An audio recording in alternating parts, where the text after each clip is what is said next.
for those of you that are new, this is a pretty free form kind of thing. A lot of what I do in these mornings are like sort of experimental ways to very simply come to some sense of ground. If our feathers are ruffled, I experiment with efficient ways to unruffle the feathers. So this is a come as you are party. This is not a Zendo. This is not a temple. Well, it sort of is, but for me at least, if any of you have been here. But that's not what we're vibing with here. So I have been in the midst of an exploration because I'm a recovering musician, but also because I just love sound and music. And you don't have to do what I just did also.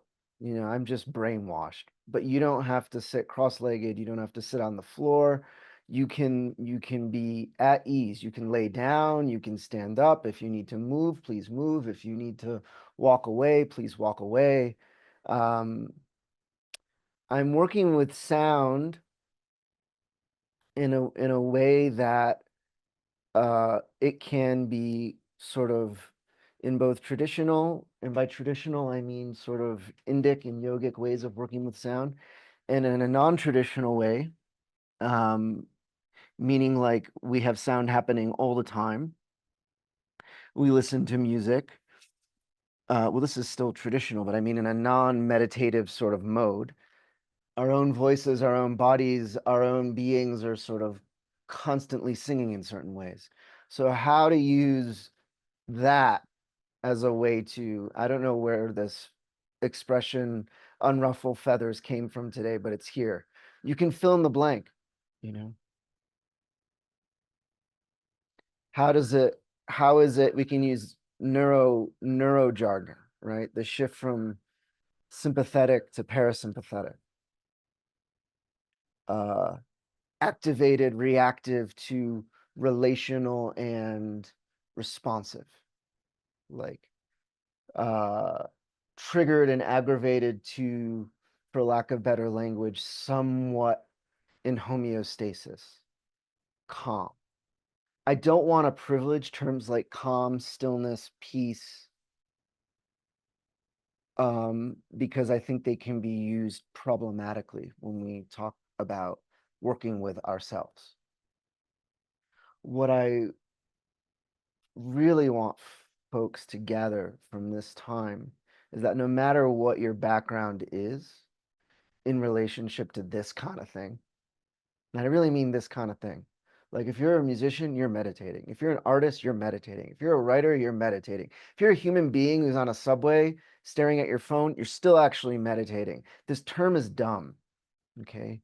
What we're talking about, and there isn't a real great term in the English language, which is the only language, unfortunately, I can speak with proficiency, working with what is, working with certain aspects of our beingness to reclaim a sort of birthright to homeostasis, a birthright to feeling like we belong in this world. This is very fundamental. I'm not using big language. I'm not interested in enlightenment. I'm not interested in states of consciousness, even though I might write about these things sometimes in my own process, which is what I'm actually bringing more to the fore here. We need, I can say what I need. What you need is up to you. But what I need are simple hacks to just like not be insane. Put lightly, I don't mean that in a derogatory way. To not feel like I am unable to manage life, inner, outer, and secret life. The life that is speaking to me on a soul level, that's the life that's speaking to me from the world and the people and the events in my life, whether it's work, whether it's friends, whether it's whatever, like the tumult, the glory, the joy, the peace, all of it. How is there a way in which I can digest my reality so that a fundamental sense of who and what I am doesn't go out the window? So in terms of an intro, that's really all I have. and there's a few new folks, so I just wanted to offer that, and we're gonna jump right in. And this is a take it or a leave it kind of thing. So uh, it's your time, is what I'm trying to say. It's not you coming here and doing what I'm um, inviting. It's your time for yourself. So please take it that way. If you need to write, if you need to take a nap and set a timer, all of that is totally perfect. And I offer this spiel in different ways almost each time because I'm experiencing with clients and people that I meet in the world like so much preconceived, um, so many concepts about what this word is, and I think we need to blow it open.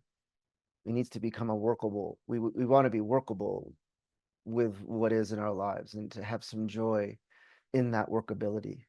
So today, in the spirit of workability, I'm going to offer something which I had no inclination really to offer, except that it sort of came to me this morning, and I was listening to one of my mentors this morning and just turned on to that tape without knowing what it is, and boom, it was like I was thinking about it, he was doing it, so we're going to do an adapted version of it. And it is, again, simply working with sound in a way that allows us um, to come into a deepening layer of relationship with what is going on inside. So my hesitancy in offering this is because it's using a Tibetan syllable, which is not a Tibetan syllable, it's a Sanskrit syllable. And it's not just a Sanskrit syllable because we hum. So it's a natural sound on some level. It's a sound that the cavernous nature of our body produces when we are like, I don't know, it seems to arise when we're satisfied, we'll do a hmm. Or like when we're thinking, when we're pondering, it's sort of this pre-linguistic utterance. There are many. Of course, in Sanskrit and Tibetan, it's not, we wouldn't say that it has no meaning, it has profound meaning. I'm not going to get into that today because in some level, that doesn't matter because it's conceived to be encoded in the sound. So the sound is hum or hum. And you can see it in your mind in English if that's your native language. If your native language is Spanish, you can figure that out however you want to figure out hum. I don't know how that's going to work, but or whatever, you know. And the only reason is that I offer you the imagining of the phonetics is because I'm going to encourage us to hear the sound and then quote unquote see the sound, because we're all different kinds of people. Some of us are sight people, some of us are oral people, hearing people, some of us are feeling people. So we're going to try and any number of things, tactile people, taste people. We all have our different ways of relating to the sensory world. So if you know you're a sound person, then you just can hear sound. Just hear it.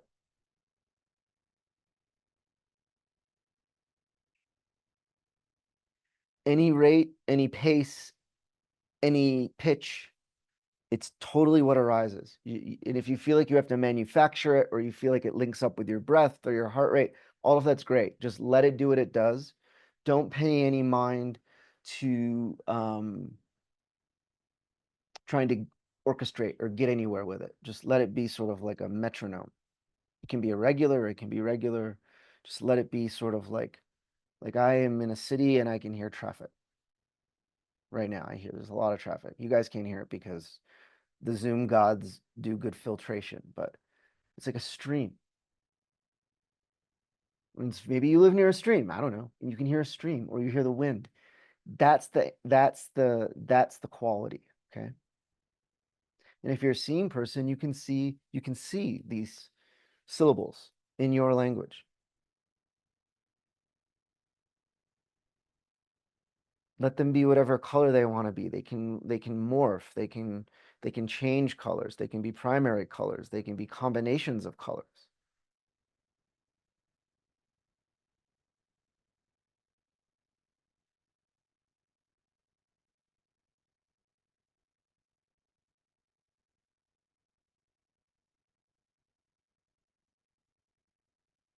And then, of course, you can feel it's not just you're not doing this, you're just perceiving this. It's as if this is happening. And you walked into the movie theater of Andy, Dan, Sophia, and it's like there's a hum or hung on the screen and it's in the speakers, and then there's a feeling state. Whatever your feeling state is, don't think you have to have some sort of calmness. I used that dirty word already. I'm sorry. Don't peace, calm. No, as you are, who you are, as you are, where you are right now.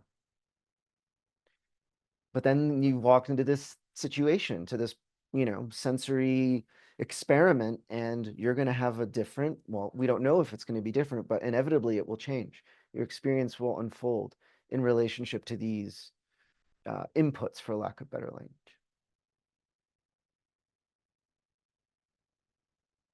So I would invite you to close your eyes.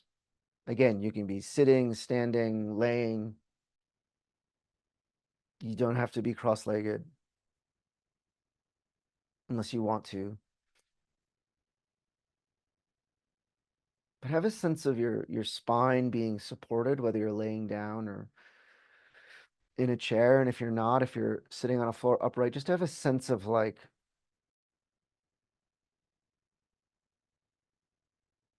a thread being dropped from your fingertips, just like the spine just sort of unwinding. You see how I started sort of spontaneously without intending to, like bobbling, and yeah, allow a little bit of some kind of movement.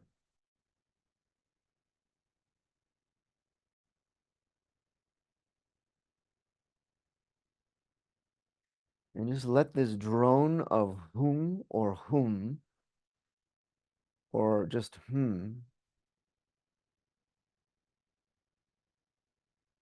work you. You don't work it, let it work you.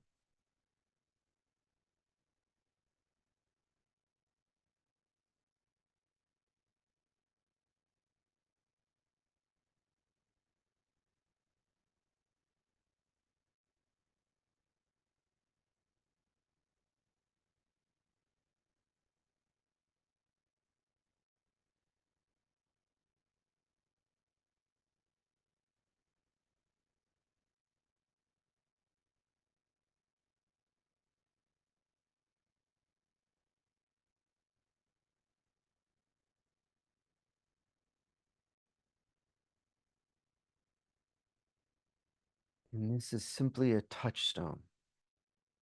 If another sound, if another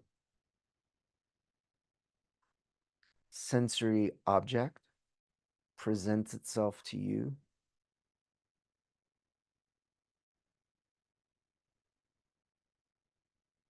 it feels more yummy, then eat that.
And notice where you gravitate.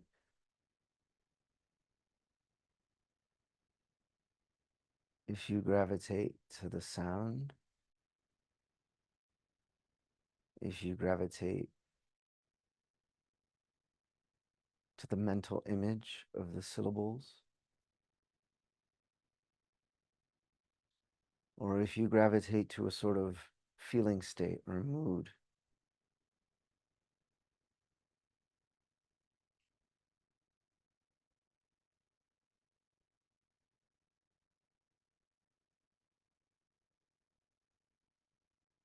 allow yourself to gravitate to that, to let that work you.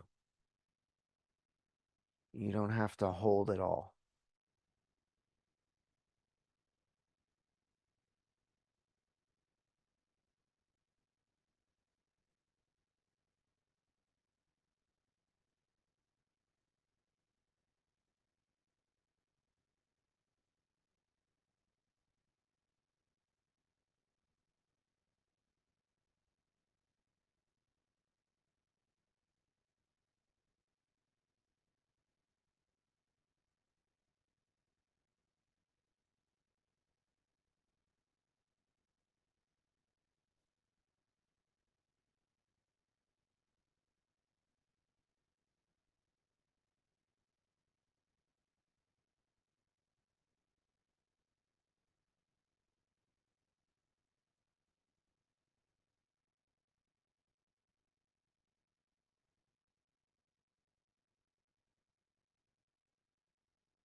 Give your body permission to be a body. Meaning, if any kind of inner movement, energy movement, or coarse movement, a need for ordinary physical movement, allow those to unfold.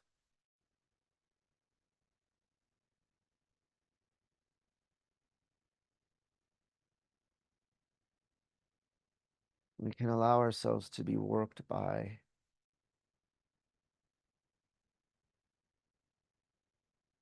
this sound, this syllable, or whatever you've gravitated towards. We can allow that to work us simultaneously as our body does what it does best, which is move life, maintain life, sustains life, supports us, gives us ground.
And then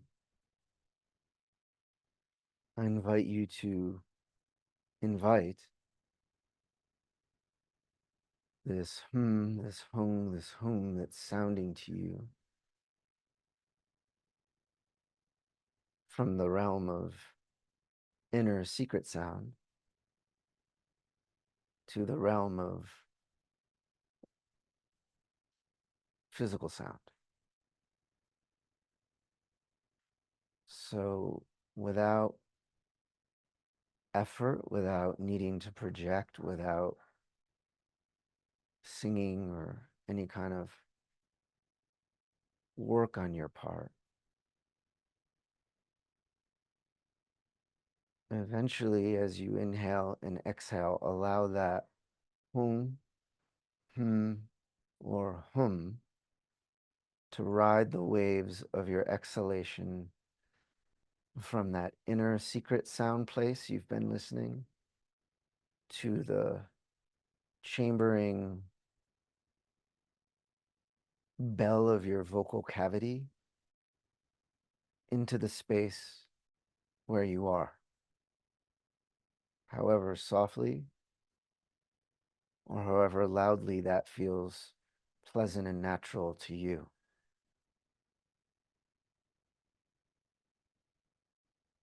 Let's do this a few times. Oh.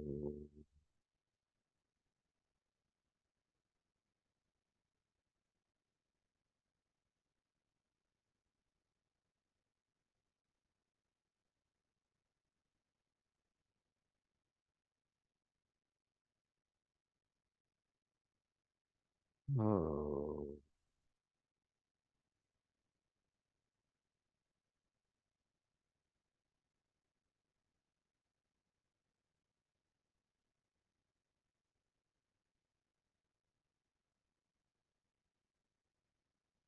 Oh.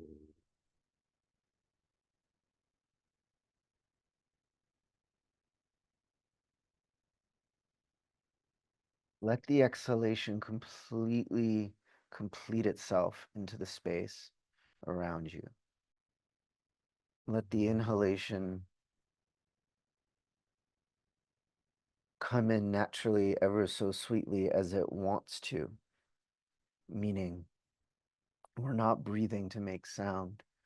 We're breathing as we breathe, and we're letting sound ride that wave.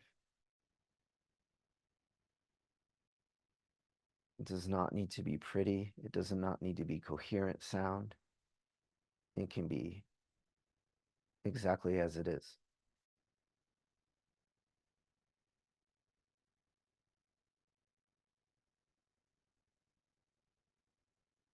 Ooh.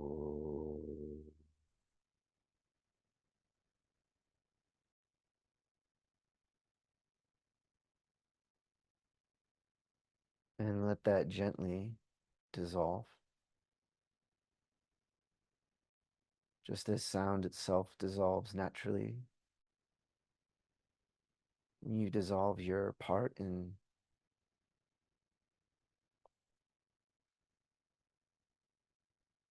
making it so.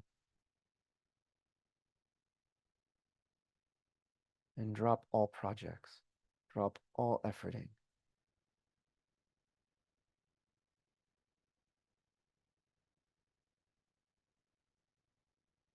Touch your inner space,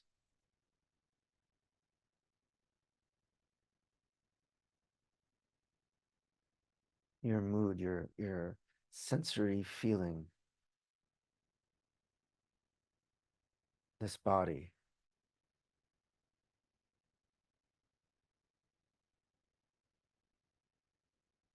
And then touch the space around you.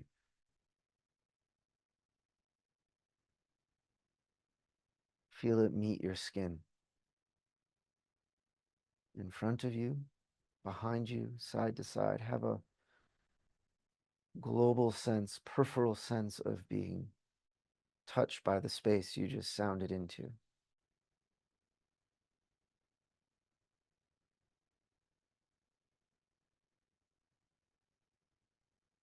And just feel yourself right here.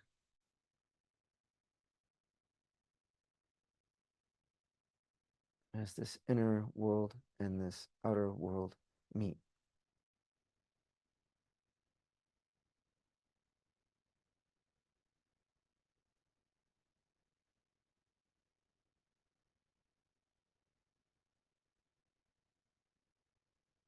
Mingle.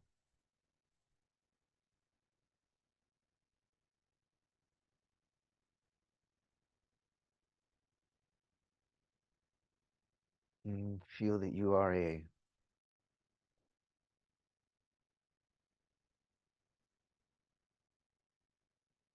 or just consider that you are a awakening being ready to meet what is.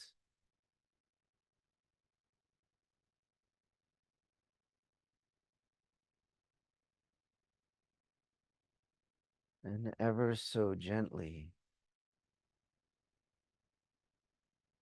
invite yourself back to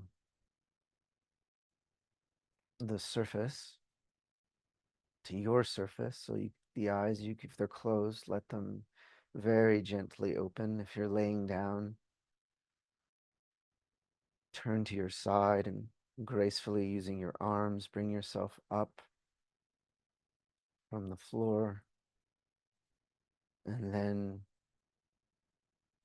equally as gently bring yourself back to our screen world here. But before, as you do that, take in what's around you. Take in your space, your environment. See how it feels now versus when we started.